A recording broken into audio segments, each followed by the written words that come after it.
Hola estimados alumnos, bienvenidos a una nueva video lección. En esta clase vamos a trabajar una idea fundamental para la traducción. El hecho de que traducir no es pasar palabras de una lengua a otra solamente. Cuando traducimos, lo que hacemos es un proceso mucho más complejo. Primero comprendemos el texto origen. Después interpretamos su sentido, es decir, entendemos qué quiere decir realmente ese texto en su contexto. Y finalmente lo reformulamos en español. Esto es clave. El objetivo no es copiar el texto, sino producir un texto nuevo que funcione en la lengua meta. Cuando hablamos de equivalencia textual, no estamos hablando de traducir palabra por palabra. La equivalencia textual implica que el texto meta cumpla la misma función que el texto de origen, es decir, que diga lo mismo pero de una manera adecuada en español.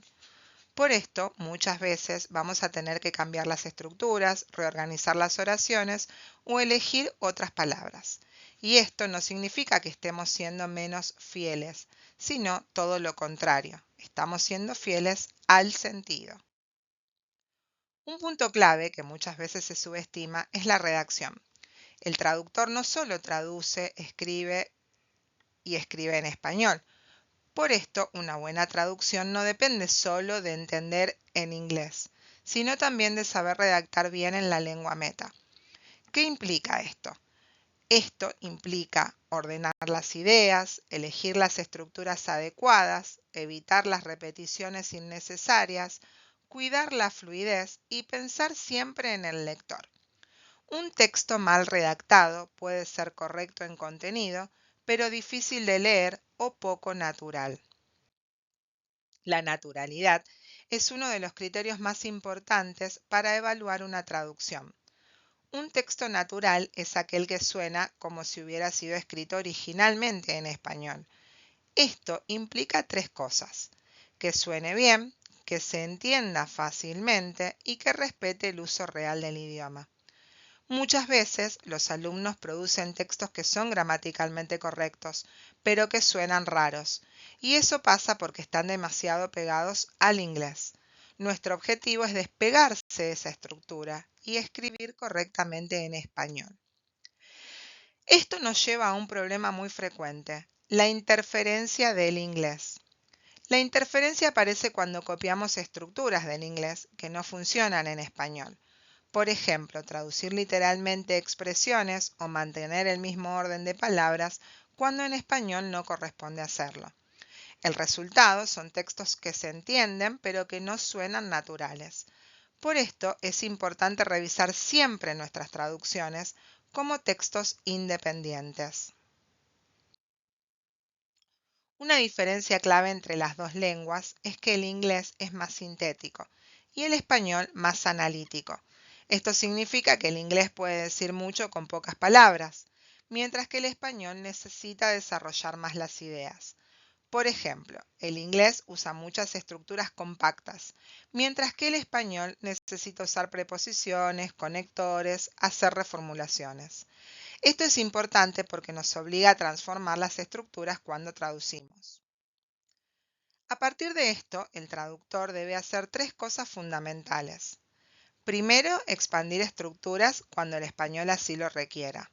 Segundo, reorganizar la oración, porque el orden del inglés no siempre funciona en español. Tercero, evitar copiar las estructuras del inglés, que no son naturales en español. Estas decisiones son partes del verdadero trabajo del traductor. Otro aspecto muy importante es la repetición. El inglés tolera mucho más la repetición que el español. En cambio, el español tiende a evitarla, sobre todo cuando no es necesaria. Esto no significa que nunca se pueda repetir, pero sí que hay que evaluar cuándo conviene hacerlo y cuándo no. La repetición excesiva puede hacer que el texto suene pesado o poco fluido. Para resolver estos problemas, el traductor tiene varias estrategias. Una de estas es la sinonimia, es decir, usar palabras equivalentes. Otra estrategia es la reformulación, que implica reescribir la estructura. También contamos con la elipsis, que nos permite omitir elementos que se pueden recuperar por el contexto. Y por último, el cambio estructural, que implica transformar la forma de la oración. Estas herramientas son fundamentales para mejorar la calidad de nuestra traducción. Una diferencia muy importante entre el inglés y el español es el uso del sujeto. En inglés, el sujeto es obligatorio. En español, en cambio, muchas veces podemos omitirlo. Esto es posible gracias a la flexión verbal, es decir, a la forma del verbo que ya nos indica la persona gramatical. Por eso en español no necesitamos repetir constantemente el sujeto. Esto nos ayuda a evitar repeticiones y hacer que el texto suene y sea más natural. Otro problema frecuente es el uso excesivo de los adverbios terminados en mente. El inglés usa muchos adverbios terminados en li, pero en español no es natural acumular muchos adverbios que terminen en mente. Cuando hay demasiados, el texto se vuelve pesado. Por eso conviene buscar alternativas, usar sustantivos, adjetivos o reformular la oración. La elipsis es un recurso muy útil, que consiste en omitir elementos que el lector puede recuperar por el contexto. Esto permite evitar repeticiones y mejorar la fluidez de nuestro texto. Es muy común en español y muy importante en la traducción. Finalmente, todo esto se vincula con la competencia traductora. Por un lado, trabajamos la competencia bilingüe y textual, porque comprendemos el texto origen y producimos un texto meta. Por otro lado, trabajamos la competencia estratégica, porque tomamos decisiones, comparamos opciones y justificamos nuestras elecciones.